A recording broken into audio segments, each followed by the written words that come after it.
1775. The American Revolutionary War began as the American colonies sought to detach from England and its oppressive monarchy. Though many reasons are cited for the revolution, one in particular sticks out as a prime cause: that King George III of England outlawed the interest-free, independent currency the colonies were producing themselves, in turn forcing them to borrow money from the Central Bank of England, immediately creating economic hardship and despair. In the words of Peter Cooper, former vice president of the New York Board of Currency, after Franklin had explained to the British government as the real cause of prosperity, they immediately passed laws forbidding the payment of taxes in that money. This produced such great inconvenience and misery to the people that it was the principal cause of the Revolution. In 1783, America won its independence from England. However, its battle against the central bank concept and the corrupt, power-hungry mentality associated with it had just begun. So what is a central bank? A central bank is an institution that issues and regulates the currency of an entire nation. Based on historical precedent, the typical powers inherent in central banking practice include the control of interest rates and the expansion and contraction of the money supply itself.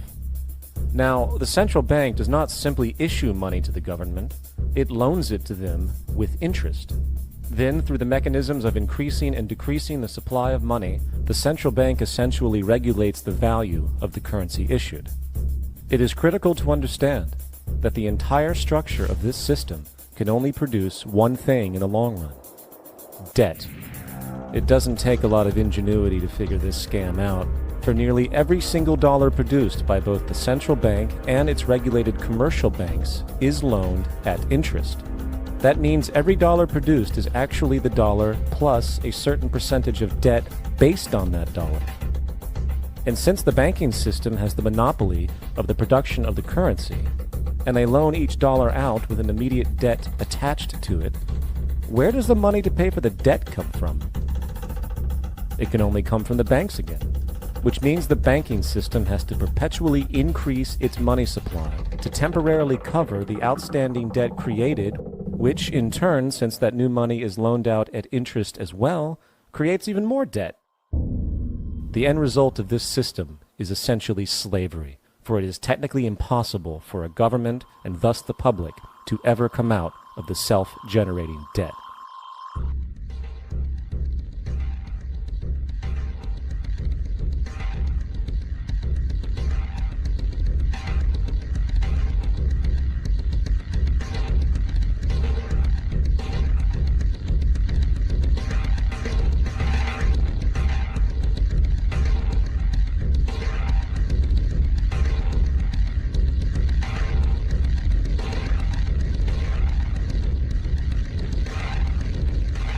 By the early 20th century, the U.S. had already implemented and removed a few central banking systems, which were maneuvered into place by ruthless banking interests. At this time, the dominant families in the banking and business world were the Rockefellers, the Morgans, the Warburgs, the Rothschilds. And in the early 1900s, they sought to push, once again, legislation to create another central bank. However, they knew the government and public were very weary of such an institution, so they needed to create an incident to affect public opinion. So, J.P. Morgan, publicly considered a financial luminary at the time, exploited his mass influence by reportedly creating rumors that prominent banks in New York were insolvent or bankrupt. Morgan knew this would trigger mass hysteria and a systemic crisis. And it did. The public, in fear of losing their deposits, immediately began mass withdrawals. Consequently, the banks were forced to call in their loans, causing the recipients to sell their property, and thus a spiral of bankruptcies, repossessions, and turmoil emerged. Putting the pieces together years later, Congressman Charles Lindbergh wrote, "The King bankers put in motion in 1907 a great scheme. They had gambled and speculated on Wall Street until so many watered stocks and bonds had been manufactured. The King bankers knew the condition and informed the favored of their friends what was to come. There was to be a panic in the fall of 1907 that would be advertised as the result of our bad banking and currency laws." The Panic of 1907 led to a congressional investigation headed by Senator Nelson Aldrich, who had intimate ties to the financial powers and later became part of the Rockefeller family through marriage. The commission led by Aldrich recommended a central bank should be implemented so a panic like 1907 could never happen again. This was the spark that the bankers needed to initiate their plan. And in 1910, a secret meeting was held at a J.P. Morgan estate on Jekyll Island off the coast of Georgia. It was there that the central banking bill called the Federal Reserve Act was written. This legislation was written by bankers, not lawmakers. This meeting was so secretive, so concealed from government and public knowledge, that most of the figures who attended disguised their names when en route to the island. After this bill was constructed, it was then handed over to their political frontman, Senator Nelson Aldrich, to push through Congress. And in 1913, with heavy political sponsorship by the bankers, Woodrow Wilson became president, having already agreed to sign the Federal Reserve Act in exchange for campaign support. And a few days before Christmas, when much of Congress was at home with their families, the Federal Reserve Act was voted in, and Wilson in turn made it law. The night before its passage, Congressman Charles Lindbergh pleaded, "This act establishes the most gigantic trust on earth. When the president signs this act, the invisible government by the money power will be legalized." Now, the public was told that the Federal Reserve System was an economic stabilizer, and inflation and economic crises were a thing of the past. Well, as history has shown, nothing was further from the truth. The fact is, the bankers now had a streamlined machine for economic manipulation. It's alive! It's alive! It's alive! For example, from 1914 to 1919, the Fed substantially increased the money supply, resulting in extensive loans to small banks and the public. Then, in 1920, the Fed deliberately contracted credit in an extreme way, thus resulting in banks having to call in large numbers of loans, and, just like 1907, bank runs, bankruptcy, and systemic collapse occurred. Numerous competitive banks outside of the Federal Reserve System collapsed, further consolidating the monopoly of the money trust cartel. Privy to this scheme, Congressman Charles Lindbergh pronounced, "Under the Federal Reserve Act, panics are scientifically created. The present panic is the first scientifically created one, worked out as we figure a mathematical equation." However, the panic of 1920 was just a warm-up. From 1921 to 1929, the Fed again increased the money supply, resulting once again in extensive loans to the public and banks.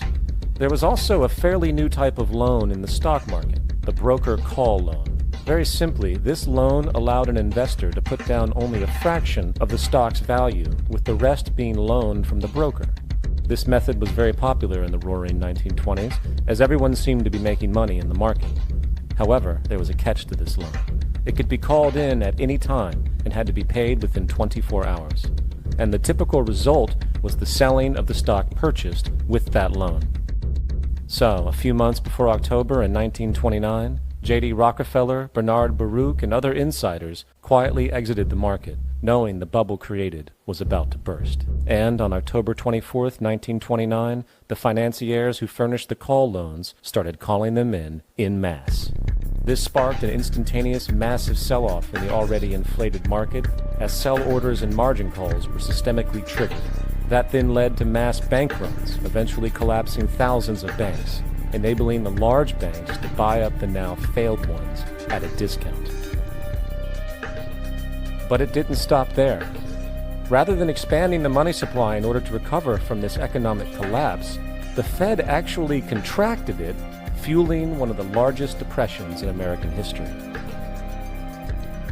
Outraged, Congressman Louis McFadden, then chairman of the House Banking Committee, filed petition for impeachment against the Federal Reserve Board, stating, "Mr. Chairman, we have in this country one of the most corrupt institutions the world has ever known.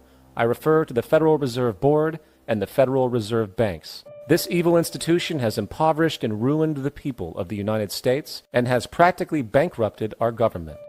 It has done this through the defects of the law under which it operates, through the maladministration of that law by the Federal Reserve Board, and through the corrupt practices of the moneyed vultures who control it." Now, having reduced the society to squalor, it was then decided that the gold standard should be removed. In order to do this, they needed to acquire the remaining gold in the system. So, under the pretense of helping to end the Depression, came the 1933 gold seizure. Under the threat of imprisonment for 10 years, everyone in America was required to turn in all gold bullion to the Treasury, essentially robbing the public of what little real wealth they had left. And at the end of 1933, the gold standard was abolished. If you look at a dollar bill before 1933, it says it is redeemable in gold. You look at the dollar bill today, it says it is legal tender, which means it is backed by absolutely nothing. The only thing that gives our money value is the public faith and how much of it is in circulation.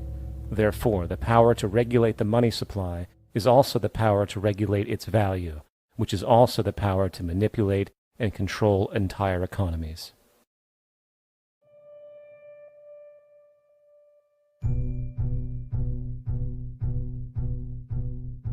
It is important to clearly understand, the Federal Reserve is a private corporation. It is about as Federal Express.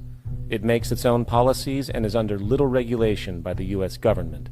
It is a private bank that loans all the currency at interest to the government, completely consistent with the central banking model that the country sought to escape from when it declared independence in the American Revolutionary War. Now, going back to 1913, the Federal Reserve Act was not the only bill pushed through Congress for the vested financial interests. They also pushed its partner, the federal income tax. First of all, the federal income tax is completely unconstitutional, as it is a direct, unapportioned tax, and the required number of states needed in order to ratify the amendment to allow the income tax was never legally met, and this has even been cited in modern court cases.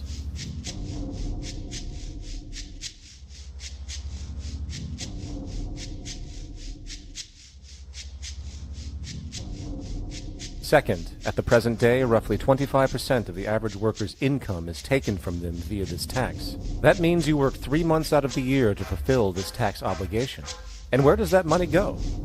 Well, according to the Grace Commission report of the 1980s, 100% of what is collected is absorbed solely by interest on the federal debt and by federal government contributions to transfer payments. In other words, all individual income tax revenues are gone before 1 nickel is spent on the services which taxpayers expect from their government.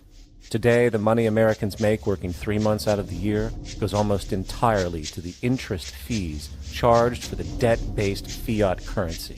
The fact is, the federal income tax exists to feed the Federal Reserve federal government money machine, making sure the interest payments are always there. And third, even with the government claim as to the legality of the income tax, there is evidently no clear statute, no law in existence that requires you to pay this tax.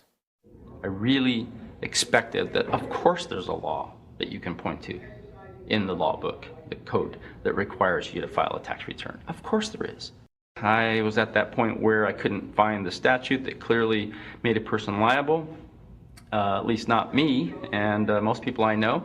And I had no choice in my mind except to resign. Based on the research that I did throughout the year 2000 and that I'm still doing, I have not found that law. I've asked Congress, we've asked a lot of people in the IRS commissioners, helpers. They can't answer, because if they answer, the American people are going to know that this whole thing is a fraud. I haven't filed an federal income tax return since I left. I have not filed a tax return since 1999. Now, the control of the economy and the manipulation of society for the vested financial powers is only a part of the game being played. Another level is the business of war.